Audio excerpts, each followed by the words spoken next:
மூக்கு செஞ்ச மண்ணு அது மூணாறு, பட்டு கண்ணா செஞ்ச மண்ணு அது பொன்னூறு, காது செஞ்ச மண்ணு அது மேலூரு, அவதடு செஞ்ச மண்ணு மட்டும் தேனூரு. கருப்பு கூந்தல் செஞ்சது கரிசப்பட்டி மண்ணுங்க, தங்க கழுத்து செஞ்சது சங்ககிரி மண்ணுங்க, வாயழகு செஞ்சதெல்லாம் வைகையாத்து மண்ணுங்க, பல்லழகு செஞ்சது முல்லையூர் மண்ணுங்க.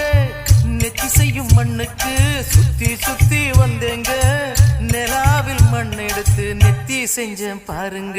தந்தானே தந்தானே தந்தான குயிலே, சாமி தந்தானே தந்தானே என்னோட மயிலே. தஞ்சாவூர் மண்ணு எடுத்து தாமிரபரணி தண்ணிய விட்டு சேர்த்து சேர்த்து செஞ்சது இந்த பொம்மை.